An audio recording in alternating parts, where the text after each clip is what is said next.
I never thought a peaceful swim in my own backyard pool would end with me getting shot tanned, accused of something so insane it still makes my head spin. But that's exactly what happened when my neighbor, a woman I'd only seen in passing before, turned a quiet afternoon into an actual nightmare. I was just cooling off, minding my own business, not a care in the world. The sun was out, birds were chirping, everything felt normal. Until I saw her. She was standing at the fence, glaring at me like I had personally offended her just by existing. At first, I thought maybe she was going to ask something maybe about noise or yard maintenance or something typical. But no, she started yelling, saying I was being inappropriate and disgusting, even though I had swim trunks on and was literally just floating in the water. It made no sense. I laughed it off, thinking maybe she was having a rough day. Big mistake. The next thing I knew, she was climbing through the gate, phone in one hand, something in the other. She accused me of exposing myself to her and claimed she had already called the cops. I couldn't believe what I was hearing. I asked her to leave, told her she was trespassing, but she just got more aggressive, ranting about community standards and how people like me don't belong here. That's when things went from weird to dangerous. I tried to get out of the pool, to go inside and call for help. But then I saw her raise something. A loud pop rang out, and I felt this burning pain in my side. My vision blurred, my ears rang, and everything just stopped. And that's when I realized she had actually pulled the trigger. But why? What kind of person does this over a swim? I couldn't feel the pain fully at first. It was like my brain hadn't caught up yet. I just knew something was very wrong. I stumbled out of the pool, holding my side, the water dripping off me as I tried to stay on my feet. My neighbor, this entitled Karenja, stood there like she had done something completely justified. No panic, no regret. Just that same twisted expression, like I was the one who had brought this on myself. The weird part is, I'd barely spoken to her before. She moved into the neighborhood about 2 months ago, always giving off this judgmental, cold vibe. I'd wave when we crossed paths, but she never waved back.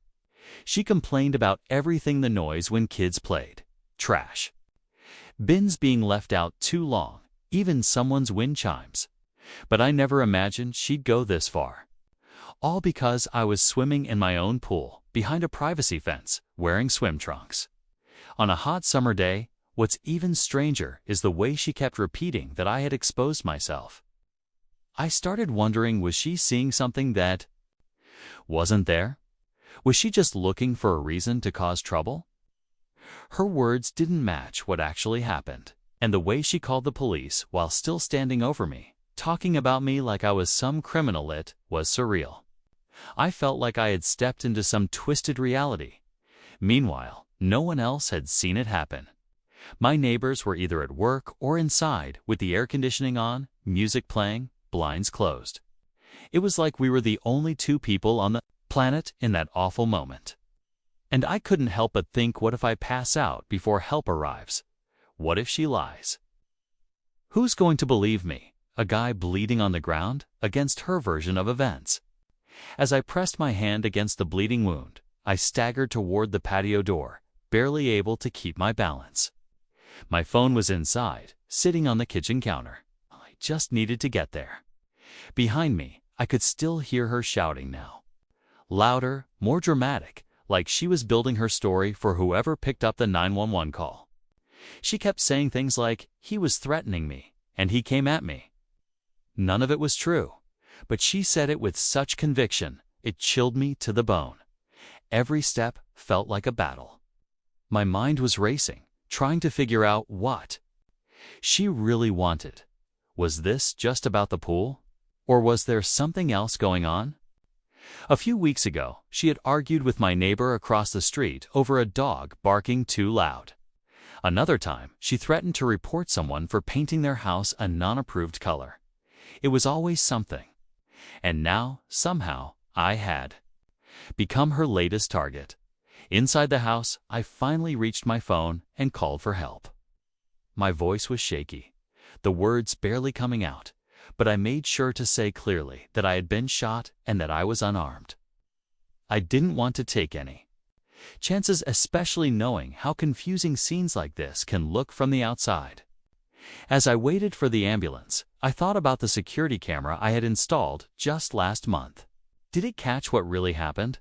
Was the angle good enough? If it did, it might be my only lifeline.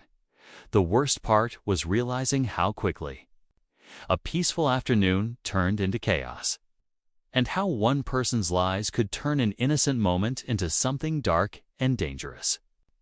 And as the sound of sirens finally echoed in the distance, I couldn't stop thinking, what will she say when they get here?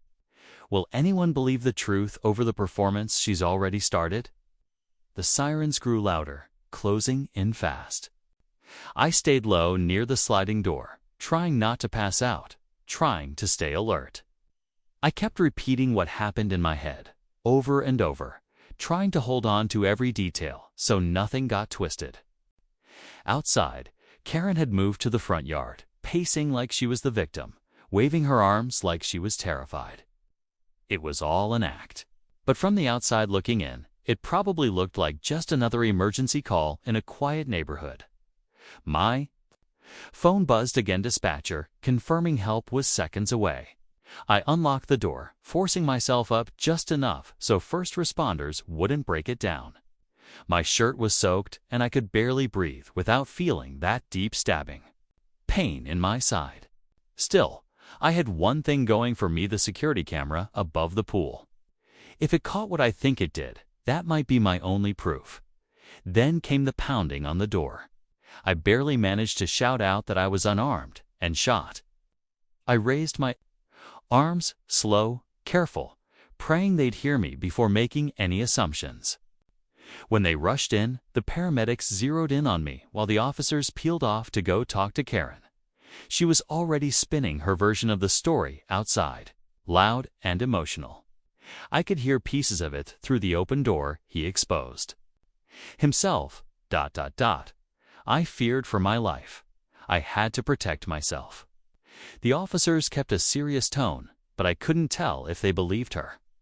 One of them radioed in for backup, while another started asking me questions, voice sharp but calm. I told him about the camera. His eyes shifted, interested but not convinced yet. And as they pulled the footage from the system, I knew everything was hanging in the balance. One lie, one moment, one video could decide everything. Just when I thought the camera footage might finally bring clarity, one of the officers walked back in with a strange look on his face. He leaned over and whispered something to his partner, who immediately glanced at me, expression unreadable. That's when I heard it. The camera feed had cut out just minutes before the shot. Static, no footage. The storm from a few days earlier must have knocked the power to that side of the system, and I hadn't noticed the camera never came back online. My stomach dropped. Karen was still outside, now sitting on the curb with a blanket around her, acting like she'd just survived some traumatic attack. I watched as another neighbor, one I hadn't spoken to in weeks, walked up and started talking to the officers. That's when it hit me. No camera had captured what happened, and no one had actually seen it. Her story might carry more weight than mine, especially if she had any kind of past complaints or backup. And then came the second gut punch. One of the officers came in holding a printed file. "We just got a hit from her last neighborhood," he said quietly. She filed a similar complaint against another male neighbor last year, said he exposed himself while mowing his lawn. No charges were ever filed, but still, it's in the system. Suddenly, a disturbing pattern was starting to form. Was this something she'd done before? Did she go around targeting people with false accusations just to feel powerful? But there was more. Another officer stepped in and said Karen had mentioned seeing a weapon near the pool, something dark, metallic. Confused, I racked my brain. Then I remembered Di had left my pool skimmer, which has a long metal handle, leaning on the fence earlier that day. Could she have used that as her proof I was armed? The tension was thick now, and I could feel the story slipping out of my hands unless anything turned the tide. As I lay there with the paramedics patching me up, I heard a sudden change in tone outside. One of the officers had taken Karen's phone to check her call logs and photos, part of their standard procedure. But when he opened her photo gallery, everything shifted. She had been snapping pictures over the fence for weak shots of me in the pool, of my friends visiting, even a few of other neighbors. Most were harmless, just zoomed-in, oddly angled pictures taken without permission. But buried between them was a video. It was shaky, but the audio was clear. Karen had accidentally recorded part of our encounter. Her voice could be heard mocking me, calling me names, and then there was the chilling moment where she whispered to herself, "Let's see if this gets your attention." And then came the sound, the unmistakable pop. The entire room went silent when the officer played it back.